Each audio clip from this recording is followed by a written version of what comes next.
Hello दोस्तों, OP education centre में आप सभी का हार्दिक स्वागत है। आइए आज हम आप सभी के लिए ऐसी वीडियो लेकर के आए हैं जो परीक्षा की दृष्टि से काफ़ी महत्वपूर्ण है और ये संस्कृत विषय की वीडियो है। तो देखिए, इसमें जो संस्कृत की व्याकरण है उसके बारे में पढ़ेंगे। तो देखिए, सबसे पहले इसके अपन उच्चारण स्थान वाला टॉपिक है ना, उसको करेंगे। तो बारी बारी से सब टॉपिक को हल करते जाएंगे। तो देखिए, बहुत ही महत्वपूर्ण वीडियो है और बहुत ही इम्पोर्टेंट जो प्रश्न हैं वो इसमें लिए गए हैं, जो परीक्षा में सीधे तौर पर पूछे जाते हैं। तो देखिए, उच्चारण स्थान। तो उच्चारण स्थान के लिए सबसे पहले हमें ये देखना पड़ता है कि कौन सा वर्ड कहाँ से बोला जाता है। तो देखिए, इसमें एक ट्रिक ध्यान रखनी है। वो ट्रिक कौन सी है? तो देखिए, आहा कवि कंठा, इचयस तालु, रट ऋषि मूर्धा, तुलसी दंता। इसको 2-3 बार बोलना है। आहा कवि कंठा, इचयस तालु, रट ऋषि मूर्धा, तुलसी दंता। आइए अब हम आपको इसका मतलब समझाते हैं। आहा का मतलब छोटा आ और बड़ा हा, और छोटा आ और बड़ा आ, और हा का मतलब हा, और का का मतलब का वर्ग, जैसे का कबूतर, खा खरगोश, गा गमला, घा घड़ी, उआ तक। तो ये किससे बोले जाते हैं? कंठ से। तो यहाँ से पता चल जाएगा कि आहा कवि, कवि का वा तक। तो छोटा बड़ा हा और ए विसर्ग और पूरा का वर्ग किससे बोला जाता है? कंठ से। इसी प्रकार देखिए, इचयस तालु में, इचयस तालु में देखिए, छोटी ई का मतलब छोटी और बड़ी, चा का मतलब चा वर्ग, या का मतलब या, और सलगम वाला सा, ये बोले जाते हैं कैसे? तालु से। तो इचयस तालु। इसी प्रकार देखिए, रट ऋषि मूर्धा। तो रा से रा और टा से टा वर्ग, और ऋषि से रे ऋषि, और सा से षटगुण वाला सा, ये किससे बोले जाते हैं? मूर्धा से बोले जाते हैं। इसी प्रकार देखिए, तुलसी दंता। तो तू से इधर हो गया ता वर्ग, और ला से ला, और सा सफेरा वाला सा, ये किससे बोले जाते हैं? दंत से। तो इनको 2-4 बार बोलिएगा, अच्छे से रट जाएंगे। और उच्चारण स्थान से एक प्रश्न हमेशा वार्षिक परीक्षा में पूछा ही जाता है। तो ये बहुत ही महत्वपूर्ण वीडियो है, और मैं गारंटी के साथ कह सकता हूँ कि इस वीडियो से आपके व्याकरण के कम से कम 28 नंबर की व्याकरण आती है, उसमें से 20 नंबर का प्रश्न इसी वीडियो में से आएगा। बाकी जो और टॉपिक रह गए हैं, जैसे अपना कह सकते हैं शब्द रूप रह गए हैं, तो कर्मवाच्य, और ये अगले वीडियो में लेकर के आएंगे। तो इस वीडियो को देखना ना भूलें। तो इस प्रकार से बोलते रहिएगा, आह कवि कंठा, इचयस तालु, रट ऋषि मूर्धा, तुलसी दंता। आइए आगे देखते हैं बाकी जो वर्ड बचे हैं उनको किस प्रकार से याद रखेंगे। अब देखिए, इधर है छोटाऊ, छोटाऊ और बड़ाऊ, और जो है अपना पा वर्ग। पा वर्ग में आता पा, फा, बा, भा, मा, जे आते, जे बोले जाते हैं अपने ओष्ठ से। तो बोल के देख लीजिएगा आप। पा वाला बिल्कुल एकदम से इजी है। पा में ओंठ खोलते हैं, पा, छोटाऊ, बड़ाऊ, इसमें ओंठ खोलते हैं, तो ये बोले जाते हैं ओंठ से। अगला वकारस्य दंत ओष्ठम, यानी देखिएगा वावन माला है ना, जो वावक बोलते हैं जिसको आप लोग, वो बोला जाता है किससे? दंत और ओष्ठ से। वकारास्य दंत ओष्ठम। अब अगला देखिए, ए दौतो कंठ तालु, मतलब ए और आई, इधर आई है, ए और आई, ए और आई, ये बोले जाते हैं किससे? कंठ और तालु से। ओ दौतो कंठोष्टम, तो ये बोले जाते हैं ओ और औ किससे बोले जाते हैं? कंठ से और ओष्ठ से। तो इस वीडियो को 2-3 बार देखिएगा, आप पूरा रट जाएगा आसानी से। अगला देखिए, अब अगला टॉपिक आता है अपना संधि। तो संधि कितने प्रकार की होती हैं? संधि होती हैं 3 प्रकार की। देखिए कौन कौन सी? स्वर संधि, व्यंजन संधि, विसर्ग संधि। अब इनको काफ़ी डिटेल से नहीं पढ़ेंगे अपन लोग, इससे वे संधि पढ़ेंगे जो एग्ज़ाम में पूछी जाती हैं। अब देखिए, स्वर संधि भी कई प्रकार की होती है, जैसे दीर्घ स्वर संधि, गुण स्वर संधि, वृद्धि संधि, यड़ संधि अयादि संधि। तो इनको भी अपन ट्रिक से याद करेंगे। तो देखिए पहला पढ़ेंगे अपन लोग दीर्घ स्वर संधि।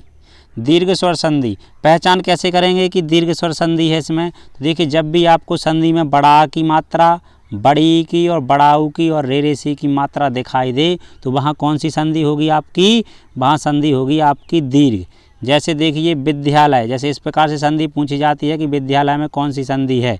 तो देखिएगा विद्यालय में बड़ा की लाठी इधर दिख रही है तो विद्यालय में कौन सी संधि हो गई, दीर्घ संधि। इसी प्रकार पुस्तकालय में देख लीजिए, ये इधर देख लीजिए हिमालय में, शिवालय में, विद्यार्थी में। अब बोलेंगे इसका विच्छेद पूछ लिया तो विच्छेद भी देखिए विद्य कोई शब्द नहीं होता क्या होता विद्या, अलय नहीं होता क्या होता आलय। इसी प्रकार पुस्तक होता पुस्तका नहीं होता तो पुस्तक प्लस आलय, हिम प्लस आलय, शिव प्लस आलय, विद्या प्लस अर्थी। तो बस एक नज़र इन पर डालते चलना है। 4-4, 5-5 एग्जाम्पल हैं प्रत्येक संधि के जो मोस्ट हैं वो परीक्षा में पूछे जाते हैं, वो आप लोगों के लिए बता दिए गए हैं। अगला देखिए दीर्घ स्वर संधि के बाद में है, हाँ अब कुछ एग्जाम्पल बड़ी की मात्रा वाले हैं जिसमें बड़ी की मात्रा से पहचान हो जाती है। देखिए जैसे नदीस में बड़ी की मात्रा, कपीस में बड़ी की मात्रा, ग्रीस में इधर बड़ी की मात्रा। इसी प्रकार देखिए बड़ाऊ के एग्जाम्पल भी हैं और ये एग्जाम्पल ऐसे हैं जो परीक्षा में पूछे जाते हैं। तो देखिए सूक्ति, भानुधर, इधर भी बड़ाऊ की मात्रा, इधर बड़ाऊ की मात्रा, इधर बड़ाऊ की मात्रा, इसको ध्यान रख लीजिएगा। भानु ऐसे लिखा जाता, भानु प्लस उदया, बधु प्लस उत्सवा, इस प्रकार से। अगली संधि देखिए ये रेरेसी के एग्जाम्पल हैं पितृडम, मातृडम। हाँ अब देखिए गुण संधि। गुण स्वर संधि बहुत ही इम्पोर्टेंट संधि है। जब भी आप लोगों को इसकी पहचान ऐसे कर लेना, जब भी आप लोगों को एडी या ओ ओखली मतलब कहने का एक मात्रा दिखाई दे वहाँ कौन सी संधि होती है, गुण संधि। एक मात्रा गुण संधि, दो मात्रा वृद्धि संधि। तो देखिए गणेश में एक मात्रा, महेश में एक मात्रा, सुरेश में। इसी प्रकार देख लीजिएगा देवेंद्र में, नरेंद्र में। मतलब जब भी एक मात्रा दिखाई दे चाहे एक ही हो या ओ की हो वहाँ कौन सी संधि होगी, गुण संधि। अगला देखिए ये ए का एग्जाम्पल है। अब ओ का देखिए सूर्योदय वेरी इंपॉर्टेंट है जो परीक्षा में पूछी जाती है। सूर्य प्लस उदया वेरी इंपॉर्टेंट संधि सूर्योदय। महा प्लस उत्सव बराबर महोत्सव। इस प्रकार से देखिए वृद्धि स्वर संधि। तो वृद्धि स्वर संधि की पहचान कैसे करेंगे, तो देखिएगा जब भी आपको अय्यनक और अवरत यानी दो मात्राएं दिखाई दे, चाहे एक अय्यनक की हो चाहे अवरत की हो, तो मतलब जब भी आपको दो मात्राएं दिखाई दे वहाँ कौन सी संधि होगी, वृद्धि संधि। तो देख लीजिए इसके एग्जाम्पल। देखिए इधर जैसे जे अपना तथैव, सदैव, एक एकम, सब में दो दो मात्राएं लगी हुई हैं। अब इसके एग्जाम देख लीजिए, विच्छेद करना देख लीजिए, तथा प्लस एव, तथेव, सदा प्लस एव, सदैव, एक प्लस एकम, एक एकम। इसी प्रकार ये उदाहरण देख लीजिएगा दो मात्रा वाले अवरत वाले। हाँ तो मैं एक बात और बताना चाहूँगा कि अवरत वाले जो उदाहरण है ना, जो आपकी NCERT व्याकरण वीति है उसमें 2-3 उदाहरण हैं, जैसे वो पूछे नहीं जाते हैं परीक्षा में तो इसलिए मैंने उनको नहीं लिखा। यड़ संधि देख लीजिए, पहचान कैसे करेंगे। यदि आपको या वा रा ला के पहले आधा अक्षर दिखाई दे तो समझ लेना कि वहाँ यड़ संधि है। जैसे देख लीजिए अत्याचार या के पहले आधा ता, पर्यावरण या के पहले आधा रा, प्रत्येकम या के पहले आधा ता, स्वागतम वा के पहले आधा अक्षर। मतलब या वा रा इनके पहले कौन सा अक्षर मिलेगा, आधा अक्षर मिलेगा। अब देखिए जब भी या होगा तो विच्छेद करते समय उसमें छोटी की मात्रा लगेगी। जैसे या है इधर देखना, इधर जैसे या है आपका या, तो या का क्या बन जाता ई, वा का ऊ रहता। तो इसी प्रकार देखिएगा जैसे जब भी या हो तो उसमें क्या लगाना है आप लोगों को, आगे वाले अक्षर में सिर्फ आपको छोटी की मात्रा लगा देना। जैसे इधर या है तो या के इस वाले आधा अक्षर है ता, तो ता में किसकी मात्रा आ जाएगी, छोटी की। तो क्या हो जाएगा अति प्लस फिर बड़ा की लाची बची इधर आचार।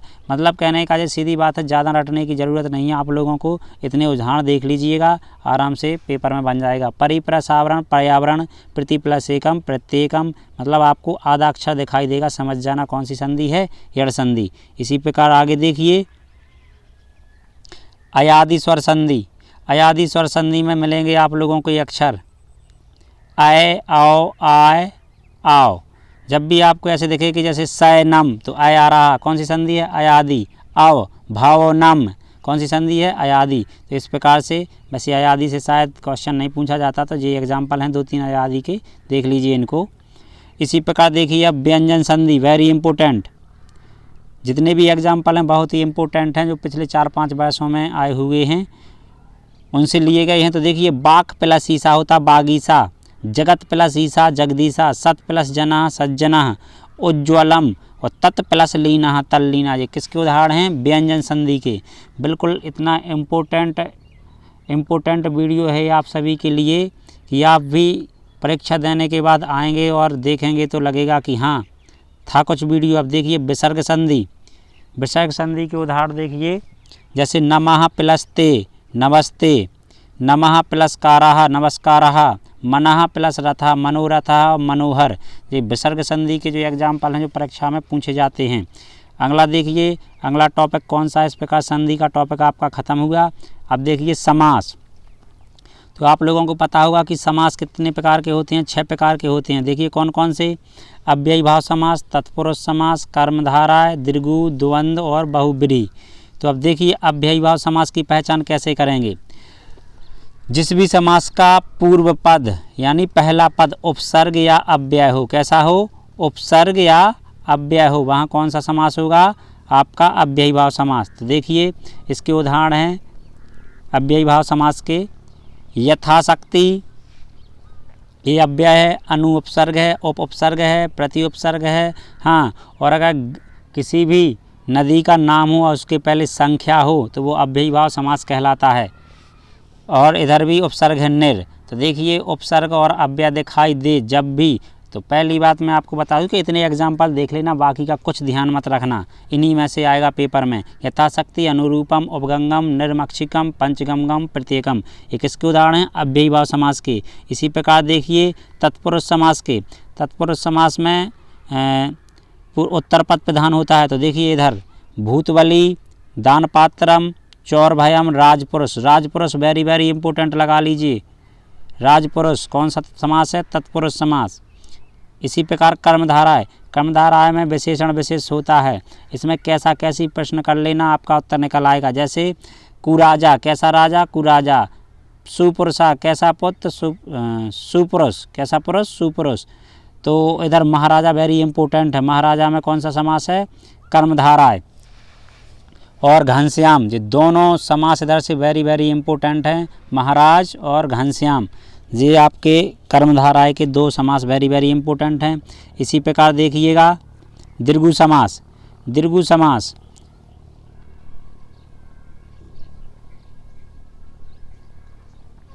दीर्घु समास देखिएगा, पूर्व पद क्या मिलेगा आपको? संख्या वाची। तो देखिए पंच संख्या है, त्रि संख्या है, पंच संख्या है, त्रि संख्या है, अष्टाध्यायी क्या है? संख्या है।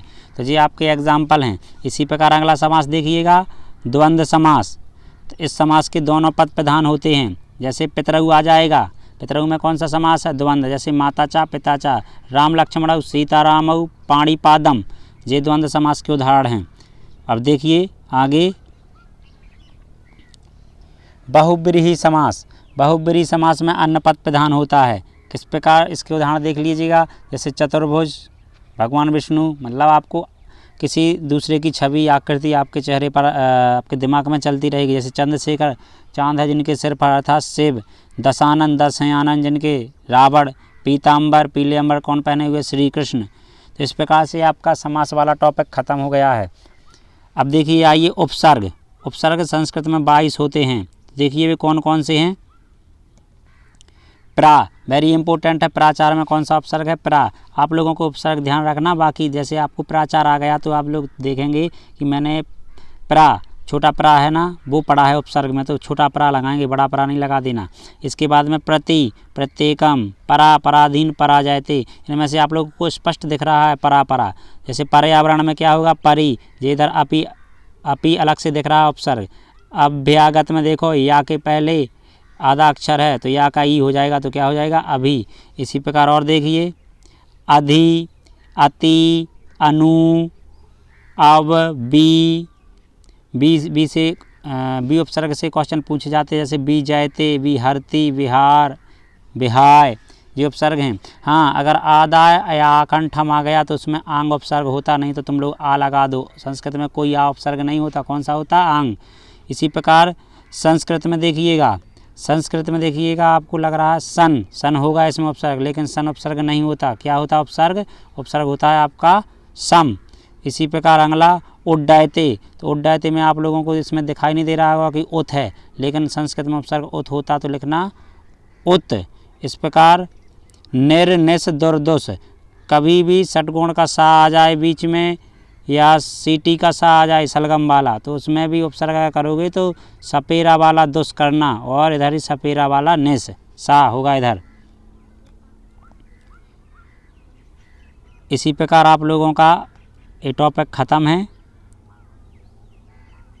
अब अगला टॉपिक आता है अपना प्रत्यय। प्रत्यय से प्रश्न पूछे जाते हैं, वेरी इंपॉर्टेंट, तो देख लीजिएगा। प्रत्यय में आप लोगों को ध्यान रखना है इक्ता, इक्ता में क्या बचता? शेष ताहा या टा, ता या टा। तो जब भी आपको लास्ट शब्द के लास्ट में जो अक्षर होगा वो ता या टा दिखे तो वहाँ कौन सा प्रत्यय होगा? इक्ता। तो इक्ता में देखिए पता चल रहा ता है ना शेष, इक्ता में ता आ रहा तो ता ही बचेगा। से देखो गता, पीता, कृता। इसी प्रकार इक्त्वा प्रत्यय में क्या बचता? देखिए त्वा, रटने की ज़रूरत नहीं है, इसी में से काट लेना। इक्त्वा में क्या बचेगा? त्वा। देखिए गत्वा, पीत्वा, दृष्टवा, हाँ टा भी बच सकता है, ट्वा, जैसे पीत्वा, दृष्टवा, पठित्वा, ऐसे। कितवतु में तीनों रूपों में चलते हैं, तबान, तबती, तबत, जैसे गतबान, गतवती, गतबत, पीतबान, इस प्रकार से। सत्री में बचता ना, सत्री के भी तीनों में चलते हैं रूप, जैसे देखिए इधर है पठन, लिखन, हसन, गच्छन, गच्छन, गच्छति, गच्छत, इस प्रकार सत्री में ना बचता है। तो इनको सिर्फ याद रखना है कि किस में क्या बचता है। इसी प्रकार सानच, सानच में बचता है आनमान, वर्धमान, यजमान, लभमान, इस प्रकार से। ल्युट में बचता है अनम, जैसे पठनम, भवनम, लेखनम। तो आपको इनको याद रखना कि किस में क्या शेष बचता है।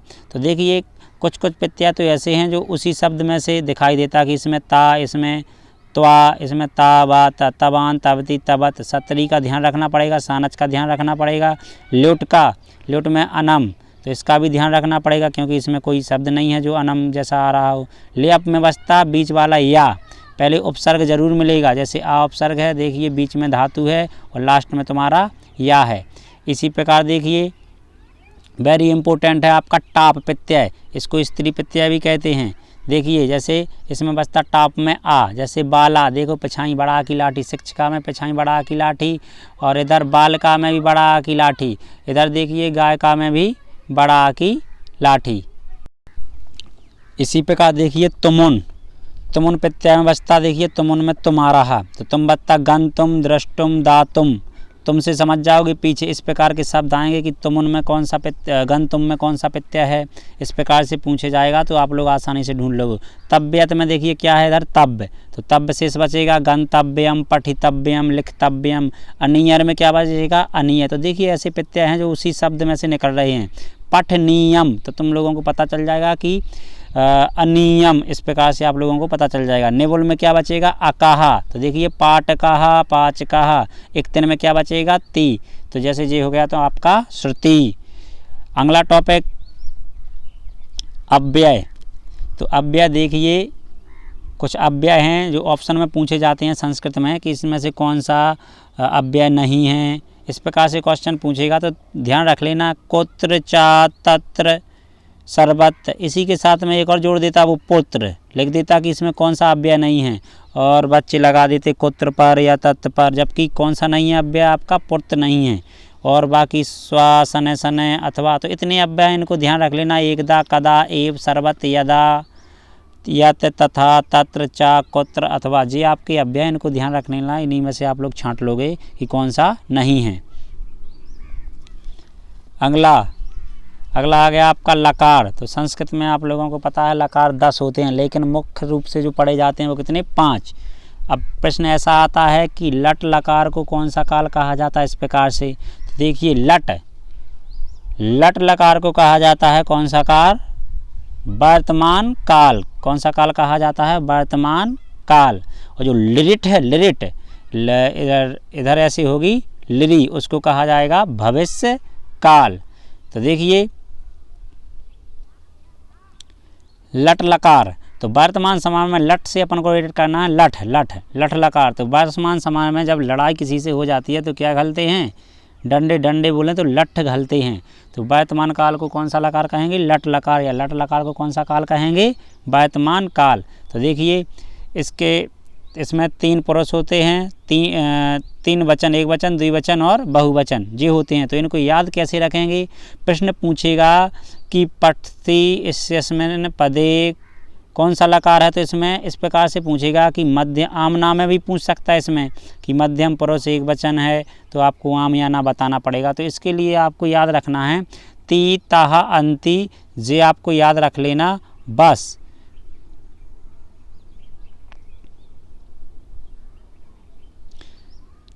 ती तह अंति सी थह था आमी आवाह आमा। इनको 10-12 बार पढ़ो, आप आराम से रट जाएगा। ती तह अंति सी था आमी आवाह आमा। वो इसमें विसर्ग, तो विसर्ग का ये बीच में से एल बनता है इस प्रकार से, तो इसका आप लोगों को इसमें विसर्ग लगा देना कि तीनों ये आ जाएंगे विसर्ग में और एक जी आ जाएगा। ती तह अंति सीता था। अब बोलो पठ धातु में लगाओ, तो पठती पठता पठंती, पठसी पठता पठथ, पठामी पठावह पठामह। इस प्रकार से पढ़ो। पठती तह अंति सीता था आमी आवाह आमा। और विसर्ग की रही बात, तो इसको एल आकार में विसर्ग लगा देना। तो यहाँ से कोई भी पूछ ले आप लोग आसानी से कर दोगे। आप लोग सीख कैसे रहे हो? इस प्रकार से। तो आएगा एक वचन, द्विवचन, बहुवचन। चल रही कौन सी विभक्ति, कौन सा पुरुष चल रहा अपना? प्रथम। इसी प्रकार सी था कौन सा? मध्यम पुरुष। और इस प्रकार से तीनों वचन आ जाएंगे। फिर तीसरी लाइन बोलोगे आमी आवाह आमा, तो इस प्रकार से आपके उत्तम पुरुष के हो जाएंगे। अब आ जाइए लिरिट। लिरिट जब भी आपको कहीं भी आधा सा दिखाई दे षटगुण वाला, उसमें कौन सा लकार होगा? लिरिट लकार। और लिरिट लकार को कौन सा काल कहते? भविष्य काल। अब वो जो अपना लट लकार है ना, उसमें ती ता अंति पड़ा, उसी के आगे सिर्फ इस जोड़ते जाना। इष्यति इष्यता इष्यन्ति, इष्यसि इष्यता इष्यथ, इष्यामि इष्यावः इष्यामः। बस आधा सा दिखाई दे समझ जाना कौन सा लकार है? लिरिट लकार। देखिए जिस प्रकार से इधर इस जुड़ा है, वो ती अपना वही वाला है, लट लकार वाला।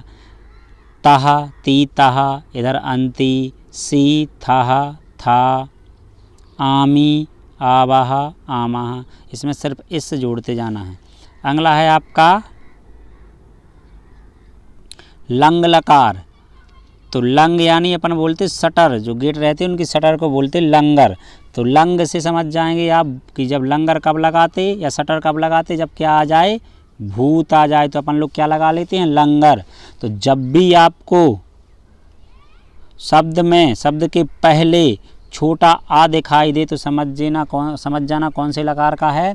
लंग लकार का। तो देखिए किस प्रकार से इसको याद रखना है। पहले अत अताम अन, आहा तम ता, अम आओ आम। अत अताम अन, आहा तम ता, अम आओ आम। अत अताम अन, आहा तम ता, अम आओ आम। अब इसके पहले सिर्फ आपको आ जोड़ते जाना। जैसे पठ धातु में लगाएंगे तो क्या हो जाएगा? इसका देखिए पीछे वाले शब्द का रहेगा ता, आ लगेगा जे वाला आगे, जे वाला आ आगे आएगा, जे रहेगा पीछे, और जो धातु होगी वो रहेगी बीच में। तो देखिए जे आ आगे आ गया, इधर पठ धातु हो गई बीच में और पीछे वाला ता। तो आ पठत, आ पठताम, आ पठन, इस प्रकार से लगेंगे। अब इसमें आप लोगों को एक चीज़ ध्यान रखना होगी कि इसमें जो हलंत रहते वो कहाँ लगाएंगे? तो हलंत के लिए आपको इस प्रकार से 7 बना लेना। कितने? 7। इस प्रकार से नहीं बनते 7 ऐसे वाले। तो इस प्रकार से तीनों इसमें और इधर से इधर। इसी प्रकार अब है आपका लोट लकार। लोट लकार का प्रयोग होता है आज्ञार्थक के रूप में। तो देखिए इसको याद रखने के लिए आपको क्या करना पड़ेगा? ये याद करना पड़ेगा तू ताम अंतु आतम ता, आनी आओ आम। इस प्रकार से तू ताम अंतु आतम ता, आनी आओ आम। तो अब पठ धातु में लगाएंगे तो पठ तू पठ तू ताम, तो इधर हो जाएगा पठ ताम, सॉरी ये इधर गलत है, पठाम, क्या आ जाएगा तू ताम पठताम। अंतु पठंतु, पठ आप पठतम पठत, पठानी पठाओ पठाम, तू ताम अंतु आतम ता आनी आओ आम। इस प्रकार से लोट लकार हो जाएगा। आप लोग जो रेड कलर में लिखे ये प्रत्यय हैं इनको देख लीजिएगा, ये पीछे लगाए जाते हैं इनमें और आराम से बन जाएंगे। फिर अब आपका एक और रह गया लकार, विधि लिंग लकार। इसका प्रयोग होता चाहिए के अर्थ में, तो इसके भी जो प्रत्यय हैं उसको याद कर लेना। एत एताम एयु एतम एत एयम एब एम, एत एताम एयु एतम एत एयम एब एम। तो जब भी आपको एक मात्रा दिखाई दे तो समझ लेना कि कौन से लकार का है, विधि लिंग लकार का है। इसको नोट कर लेना कि एक मात्रा दिखाई दे विधि लिंग लकार, आगे आ दिखाई दे लंग लकार, और इसके बाद में आधा सा दिखाई दे तो लिट लकार यानी भविष्यकाल।